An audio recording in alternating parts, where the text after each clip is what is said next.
याचं नेमकं कारण काय? तुम्हाला जर आधीपासून माहिती होतं आपल्याकडे नंबर्स नाही आहेत, घोडेबाजार होणार आहे, तरीसुद्धा तुम्ही उमेदवार दिले, एक एक सोडून 2-2 उमेदवार दिले, अचानक ते विड्रॉ केले, तर हा मेनली इगो सॅटिस्फाय करायचा विषय होता का जेव्हा वळसे पाटील पवार साहेबांकडे गेले की मग विड्रॉ झाले, काँग्रेसकडे कोणी गेलं की मग त्यांनी विड्रॉ केलं, म्हणजे लोकल ज्या तुमच्या गेमिक आहेत त्या एकदा कंप्लीट झाल्या की मग विड्रॉल करायचे आणि आधी काहीतरी वेगळा मेसेजेस असं सोशल मीडियावरती?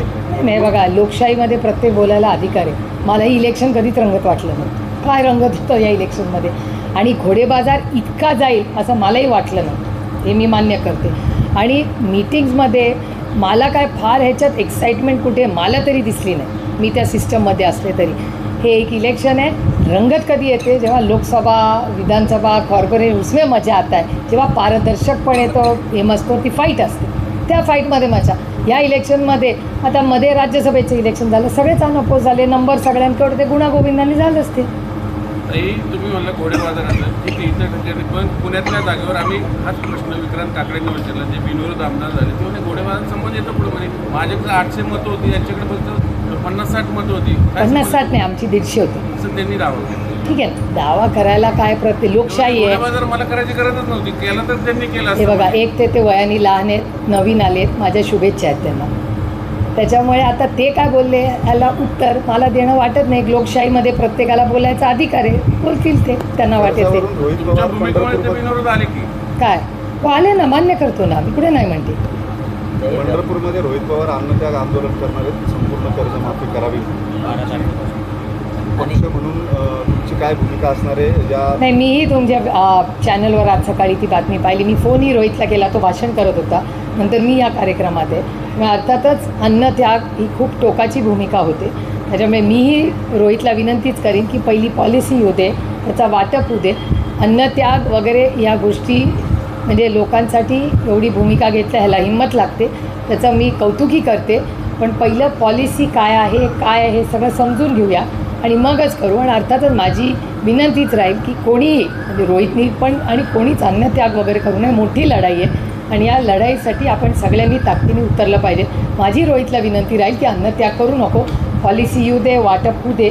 जर लोकांवर अन्याय झाला तर अन्नत्याग करण्यापेक्षा दुसरं काहीतरी मोठ्या पद्धतीने आपण सरकारला भाग पाडू हे करायला. मराठा आरक्षणाच्या संदर्भामध्ये सरकारनं काही निर्णय घेतले 2 दिवसामध्ये, त्याला आता ओबीसी समाजाकडून विरोध होतोय प्रचंड आणि ते निर्णय अनकॉन्स्टिट्युशनल आहेत असं लिगल ओपिनियन सुद्धा समोर येत आहे. आंदोलनामध्ये जे मृत्युमुखी पडलेत त्यांना सरकारनं नोकऱ्या द्याव्यात अशा पद्धतीचं सरकारने जी भूमिका घेतली आहे, तर त्याला अनेक ओबीसी संघटनांकडून विरोध होतोय. आरक्षणाचं आंदोलन ही फार वैयक्तिक लाभाची बाब असताना त्यातल्या मृत्यूंना अशा पद्धतीने किंवा त्यांच्या नातेवाईकांना नोकरी देणं हे योग्य नाही किंवा हे अयोग्य आहे, अनकॉन्स्टिट्युशनल अशी ओबीसींनी भूमिका घेतली. बघा, आरक्षण असू दे, शेती मालाला भाव असू दे, कांद्याचा प्रश्न असू दे, कर्जमाफी असू दे, हे जे सरकार आता आहे अतिशय दुर्दैवी आहे, पण असंवेदनशील आहे आणि अनेक प्रश्नांबद्दल फार गांभीर्याने हे सरकार गोष्टी घेत नाही.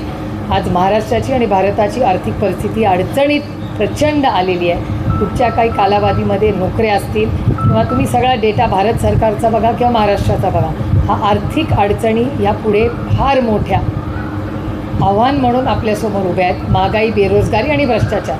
मग नीटमध्ये झालेला भ्रष्टाचार असेल, महाराष्ट्रात चाललेला भ्रष्टाचार असेल, कॉर्पोरेशनमध्ये चाललेला भ्रष्टाचार असेल तो, किंवा प्रचंड महागाई जी चॅनल्सवर तुम्ही वारंवार दाखवता, प्रत्येकाच्या घरात ती झळ बसते, आणि बेरोजगारी जी वाढते, या सगळी फार मोठी आव्हानं आज आपल्यासमोर आहेत. त्यामुळे पॉलिसी मेकर्स म्हणून माझी महाराष्ट्र सरकारला पुन्हा पुन्हा आणि भारत सरकारला विनंती आहे की ह्या महत्त्वाच्या विषयांवर तुम्ही लक्ष द्यावे आणि ज्या शेतकऱ्यांचा असेल आणि किंवा आरक्षणाचे मुद्दे असतील, हे ज्या पद्धतीने सरकार हाताळतं आहे हे अतिशय चुकीचं आहे आणि दुर्दैवी आहे. आणि याच्यात समाजात तेढ निर्माण करायचं पाप हे महाराष्ट्र सरकार करतं. राज ठाकरे असे म्हणाले की बॅलेट पेपरवर जोपर्यंत निवडणुका होत नाही तोपर्यंत निवडणुका लढवू नका. सगळ्यांनी ही भूमिका घेतली तर ते बदल शक्य आहे. तुमची ही भूमिका आहे? राज ठाकरे अनेक वेळा त्यांनी ही भूमिका मांडलेली आहे आणि ती रास्तही आहे. पण मी स्वतः 4 वेळा त्याच मशीनवर निवडून आल्यामुळे मग आमचे विरोधक आम्हाला म्हणतात की तुम्ही जिंकला की तुम्हाला मशीन चालतं, हारला की चालत नाही. पण मला असं वाटतं की भारतीय जनता पक्षाला एवढा आत्मविश्वास जर आहे की ते जिंकतात कॉपी न करता, मग जर राज ठाकरेंची एक मागणी आहे तर करून बघा एखादं इलेक्शन बॅलेट पेपरवर, काय हरकत नाही करायला.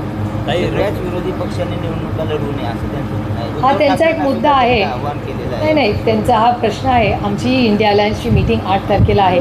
त्याच्यात त्यांचा हा मत किंवा काय याची आम्ही सविस्तर चर्चा करूनच जो काय निर्णय होईल तो एकमताने. काही काँग्रेस जनता पार्टीचं दिल्ली जंतर मंतर या ठिकाणी आंदोलन उपोषण सुरू आहे. मागणी आहे की मंत्री धर्मेंद्र प्रधान यांनी राजीनामा द्यावा. तुमची काय भूमिका आहे? खरंच असं काही होईल असं वाटतं का तुम्हाला? एवढ्या मोठ्या प्रमाणात जे आपण बघतोय पेपरमध्ये जो प्रकार घडतोय सगळं, तुम्ही बघितलं असेल आता CBSEचे पण मोठ्या बदल्या झाल्या.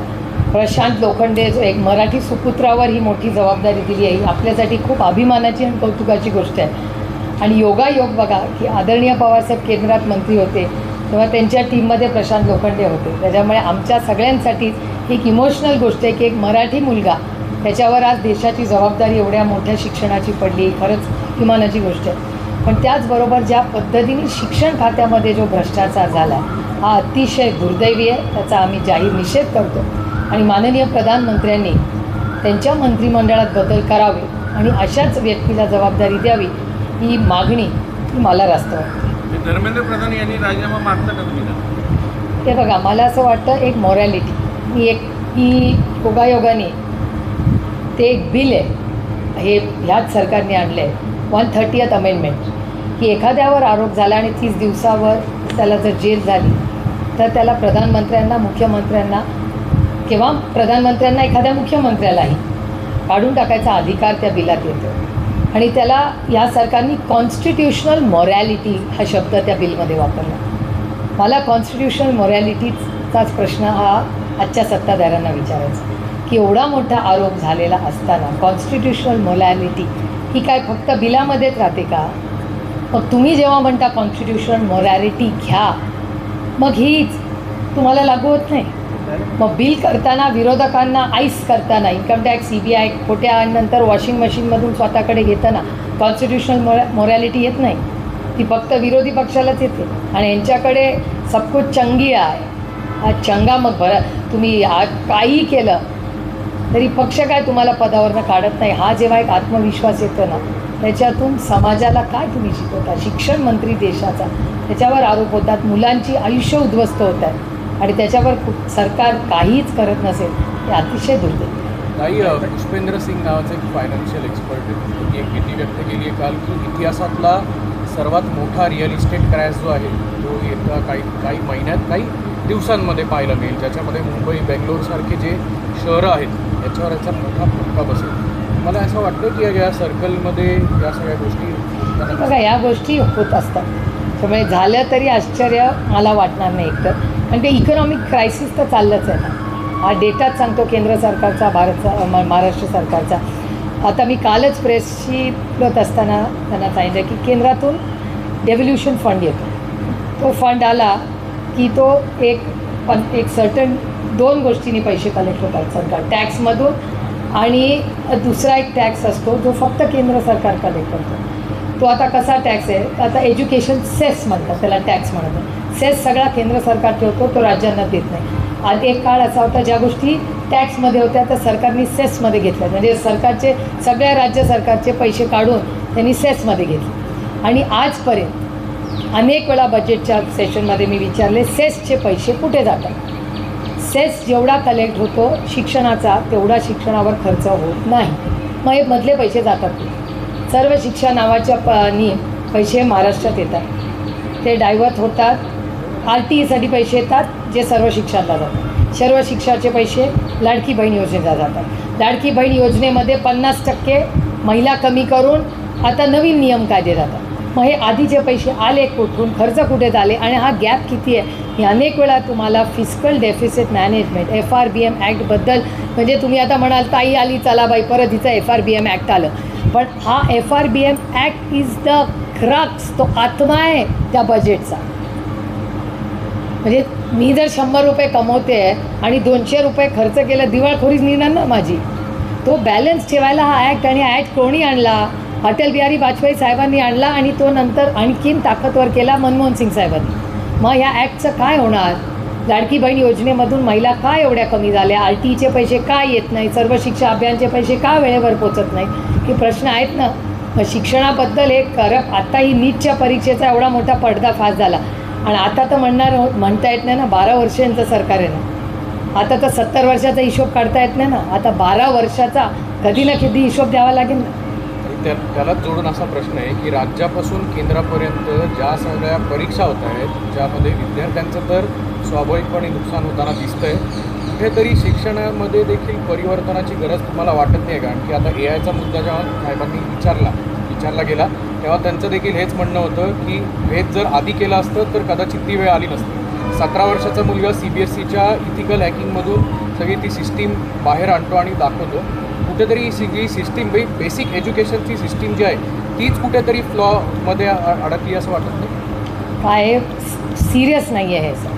या सिरियस ज्याला इंग्रजीमध्ये जिंगोइझम म्हणतात, ते जिंगोइझममध्ये इतके नशेमध्ये आहेत ना त्याच्यामुळे आज शिक्षणात झालेल्या अडचणी, शेतीमध्ये कांद्याचं आंदोलन तुम्ही बघताय, फेकून देत आहेत कांदा लोक रस्त्यावर, त्यांचे अश्रू पुसायला सरकारला वेळ आहे का?